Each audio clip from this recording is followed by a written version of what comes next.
learning from the reinvention of Microsoft.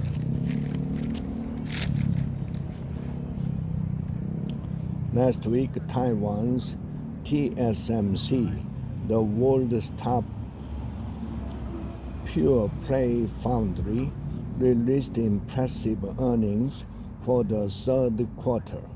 It raked in $10 billion in net profit, up 54% from a year-ago period, and far exceeding market estimate of around $9.4 billion. Its sales for the period jumped nearly 40% to $23 billion.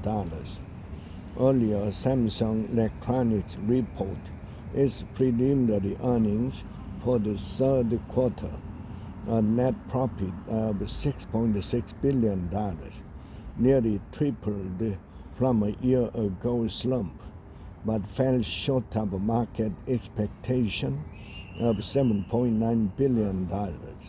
Its sales increased 17% on year to $57 billion in the quarter. The Asian tech bellwethers contrast more sharply in market cap.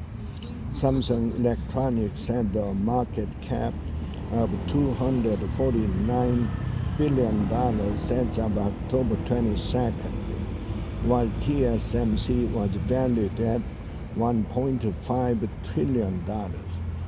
All tech behemoths like Microsoft and Sony have experienced ups and downs.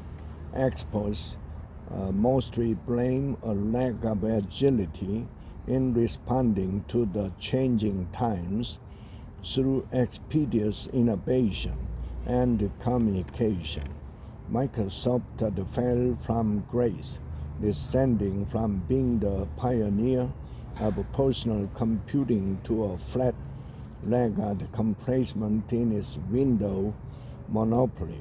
But today, Microsoft transformed itself nicely to join the Fabulous Five.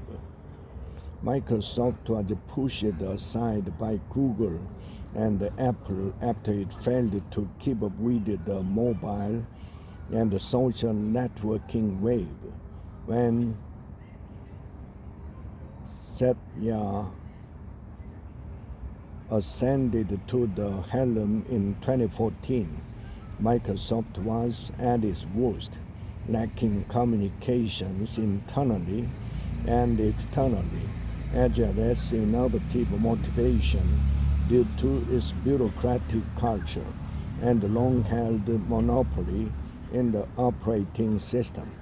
Consumers were disgruntled with Windows and Windows 8, and its mobile phone as well as search engine were largely shunned. Its earnings and stock prices dipped as investors found the company irrelevant to innovation.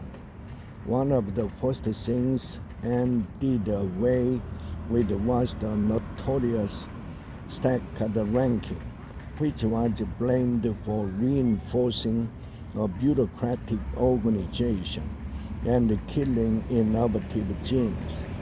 Managers graded employees on a bell curve in a rating from 1, the highest, to 5, the lowest. A fixed number in the relative performance scale had to go to the bottom, propelling an arrogant and complacent culture of pursuing short-term goals and defying risk-taking, collaboration or teamwork among peer engineers, and changed the performance review system to an absolute one, as he found the evaluation unfit for the age of tech transition, demanding agility, versatility, and the ability to carry out several projects simultaneously. He also added scores for teamwork. The One Microsoft project was promoted to eliminate the hierarchies and barriers from different divisions to encourage engineers to share their ideas and works.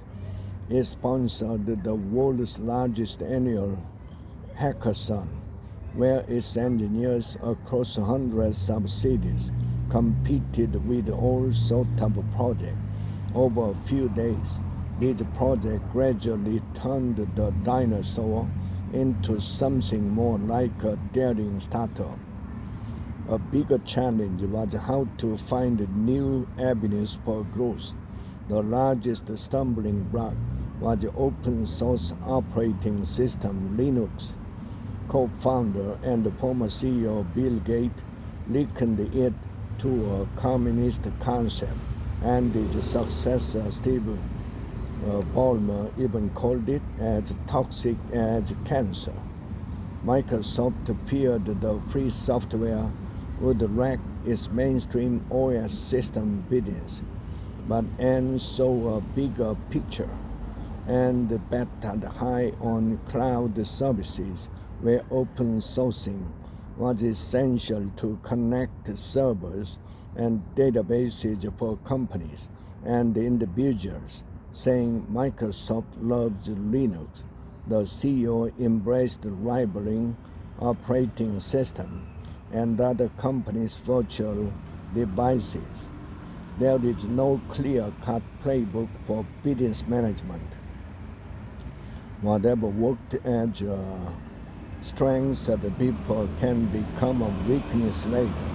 But what ultimately matters at the core is technology. Corporate culture must be oriented toward cultivating new technologies, and leadership must have an eye for future technology. Listen more and talk less, and be decisive when the time comes are the virtues of leadership, according to Ann. The same wisdom had been shared by Samsung founder Lee. He gifted a calligraphy piece with the word "listen" when handing down the helm to his third son, Kearney, in 1979.